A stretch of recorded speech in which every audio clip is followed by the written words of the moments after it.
I'm Michael Privata. My name is Thiago Queiroz. The name of the company is Bionik Laboratories. We started this company about 2.5 years ago. Initially, we were looking for somewhere where we can work out of, and the digital media zone kind of popped up as an option for us, and now we lease space from Ryerson in this office that you see here. Bionik Laboratories is just a combination of bionic with laboratories. Laboratories being the portion of industry where we develop technology, and bionic because all the technology we develop is towards the healthcare industry. Our skills are very similar. We just complement each other in that we can brainstorm together because we have very similar knowledge in the medical industry, and we're able to be very innovative together. We have a full development team that comprises of software engineers, electrical engineers, mechanical engineers. We have a full team of world-class doctors and advisors who work with us daily to optimize the technology we're creating to be best suited for the patient we're creating it for.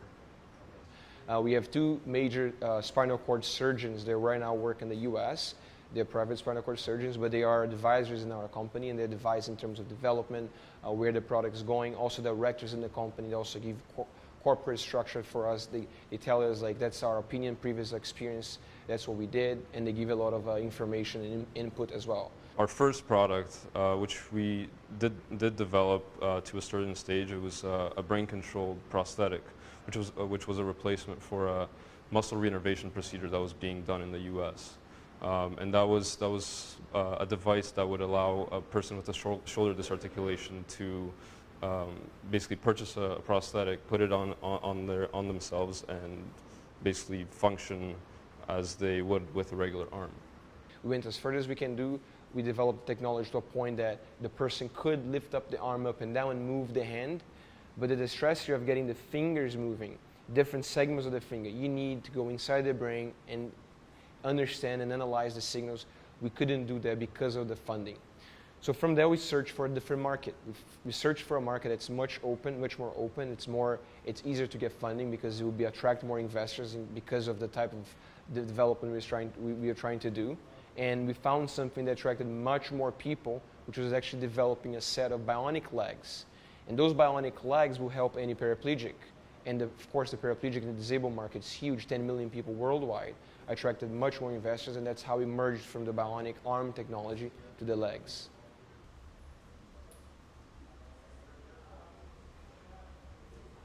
This is the first prototype Bionik Laboratories developed. Here we used a lot of aluminum and steel materials to develop this prototype. Here you have the middle section of the prototype. You have the upper part and the lower part. Of course, this is one leg, so that'll be the left leg.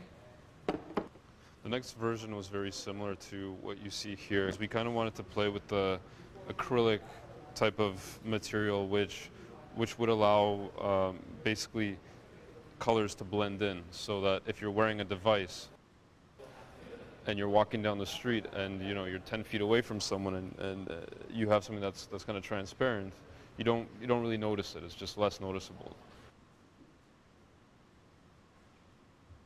The prototype that you see here, it's also made in aluminum. It was the third prototype we developed. This one we tested actually quite a few times. Just grab it here. You can still see some of the mechanical components. You have the gear head. This is our motor that fits into here. This gives extra power to the motor. You can see the variable plate, basically screws that you can take out and put it back depending on different heights. This prototype we developed without a back plate. This one is just a plastic kind of like piece holder that we developed in the 3D printer, just to kind of check if it works. So this is also very similar to the devices we just looked at. The difference is this is mounted on this hoist, which allowed us to do a lot of power testing. So we hung weights on this. We would basically do a lot of stress testing on this. It's like the industrial version. You can see some of the circuitry here, which sends the power to the motors. And then from this, we developed the device to be actually used on people, which is the next device that we're going to look at. Angela is helping us demonstrate the device. Angela is not a paraplegic, she's an able-bodied person. We don't have the safety approvals to try on a paraplegic. Okay. So Angela, if you can please stand up. So you can see when she stands up, the device aligns it. in a straight position, giving the support. There are sensors throughout the device. There are sensors that are underneath the sole of the shoe in the foot platforms. There's pressure sensors that go inside the straps.